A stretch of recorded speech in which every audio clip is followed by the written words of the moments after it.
पृथ्वीनारायण शाह को विरासत एक एकीकृत नेपालको जन्म यो सन् 1946 को कुरा हो। गोर्खा राज्यमा जुन हालको नेपालको पहाडमा अवस्थित एउटा सानो राज्य थियो। मनसुनी वर्षा भर्खरै सुरु भएको थियो र हावा भिजेको माटोको सुगन्धले भरिएको थियो।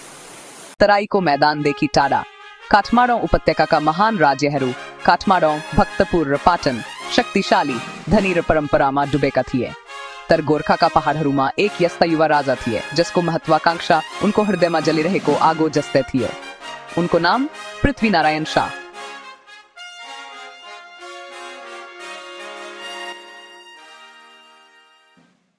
गोर्खाको अग्लो किल्लाको छायामा राजा पृथ्वीनारायण शाह आफ्नो कक्षमा बसेर विशाल पहाडहरूतिर हेरिरहेका थिए। काठमाडौँ उपत्यका आफ्ना 3 समृद्ध राज्यहरू सहित विभाजित थियो। हरेक राज्यमा आफ्नै राजाले शासन गर्थे। उनीहरू प्राय एक अर्कासँग युद्धमा हुन्थे, जसले गर्दा निरन्तर अराजकता र विभाजनको स्थिति थियो। त्यसबेला केवल जयवर्षका पृथ्वीलाई थाहा थियो कि नेपाललाई समृद्ध बनाउन एकता, शान्ति र शक्तिको आवश्यकता छ। उनले एउटा यस्तो एकीकृत राज्यको परिकल्पना गरे जुन दक्षिणमा तराईदेखि उत्तरमा अग्ला पहाड र हिमालसम्म फैलिएको होस्।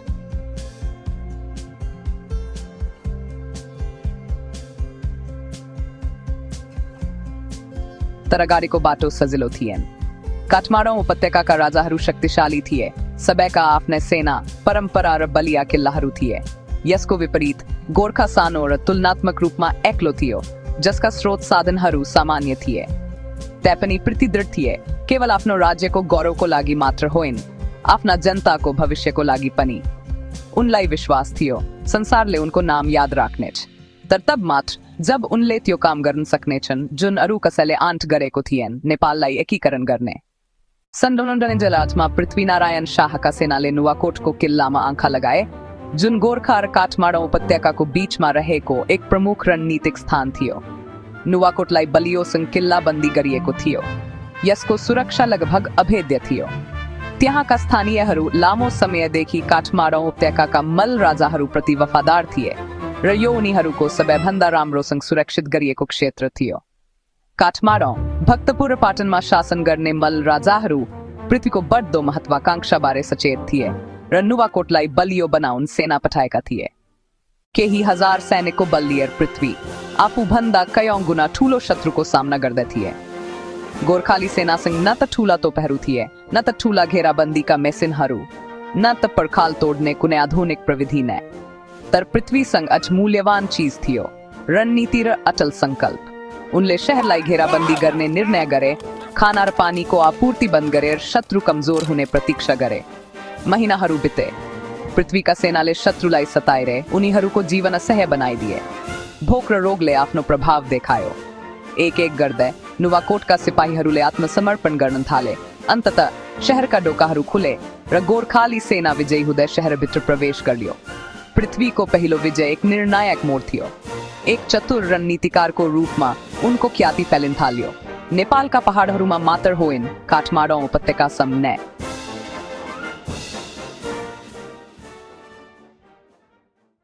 सन् 1916 पृथ्वीनारायण शाहले नुवाकोट, मकवानपुर र रसुवा जस्ता प्रमुख क्षेत्रहरू जितेर एक शक्तिशाली सेना तयार गरिसकेका थिए।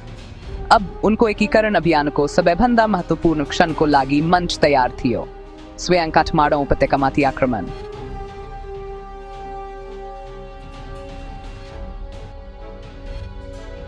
उपत्यकामा 3 राजाहरू, काठमाडौँ, भक्तपुर र पाटनका राजाहरूले शासन गर्थे, जसमध्ये प्रत्येकका आफ्नै सेना, गठबन्धन र बलिया किल्लाहरू थिए। यी राजाहरू आफूलाई अजेय ठान्थे, प्राकृतिक सुरक्षाहरू र आफ्नै शक्तिले घेरिएका। तर पृथ्वी फरक थिए। उनी हिसाब किताब गर्ने, धैर्यवान र अथक थिए। सन् 1948 मा पृथ्वीले काठमाडौँ उपत्यकामाथि आक्रमण सुरु गरे। मल्ल राजाहरूले उनको बढ्दो शक्ति देखेर उनलाई रोक्ने प्रयासमा आफ्ना सेनाहरू एक गरे। तर पृथ्वीका सेनाहरू छिटो समन्वित राम्रो नेतृत्वमा थिए। कीर्तिपुरको युद्धमा पृथ्वीले ठूलो धक्का सामना गरे जब उनका सेनाहरू पछि हटे र उनी पछि हट्न बाध्य भए। तर यो हारले उनलाई तोडेन, बरु यसले उनलाई अदृढ बनायो।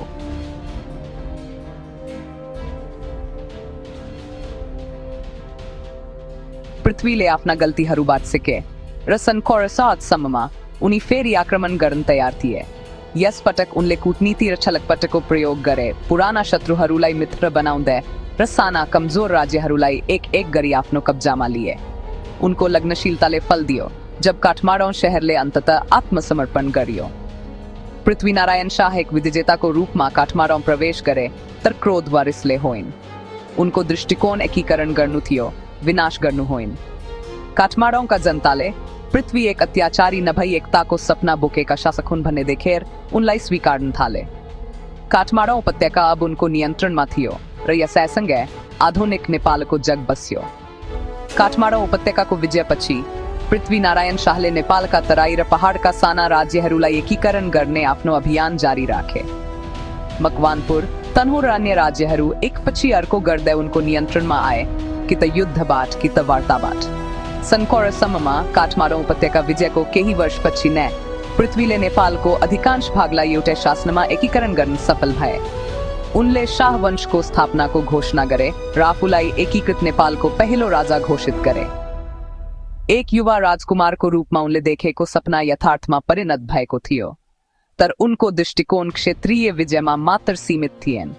पृथ्वीले आफ्नो राज्यको प्रशासनलाई बलियो बनाउन काम गरे, सडकहरू बनाए, व्यापारलाई बढावा दिए र तिब्बत र ब्रिटिश ईस्ट इन्डिया कम्पनी जस्ता छिमेकी शक्तिहरूसँग गठबन्धन खोजे। उनले एक एकीकृत कानुनी प्रणाली बनाए, करहरू स्थापना गरे र देशभरि संस्कृति र धर्मको प्रसारलाई प्रोत्साहित गरे।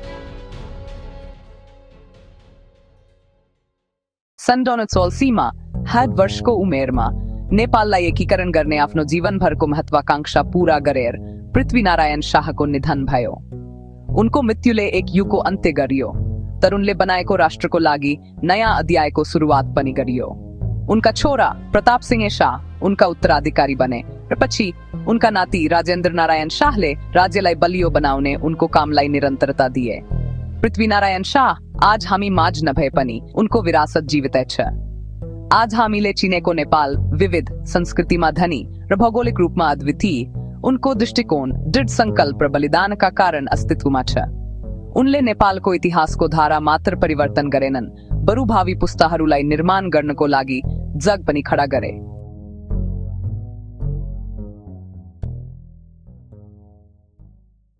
गोरखाको किल्ला नजिकै यहाँ बस्दा म हावामा इतिहासको भार महसुस गर्न सक्छु। कुनै बेला पृथ्वीनारायण शाहलाई उनका शत्रुहरूबाट जोगाउने हिमालहरू आज वीरता, रणनीति र बलिदानका कथाहरू सुनाइरहेको जस्तो लाग्छ। नेपाल कुनै बेला विभाजित थियो होला, तर आज हामीलाई एकसाथ ल्याउने मानिसलाई सम्झन्छौँ। पृथ्वीनारायण शाह एक राजा मात्र थिएनन्, उनी एक एकीकृत नेपालका वास्तुकार थिए। एउटा यस्तो सपना जसले हरेक नेपालीको हृदयलाई प्रेरित गरिरहन्छ, पहाडदेखि मैदानसम्म र विगतदेखि भविष्यसम्म।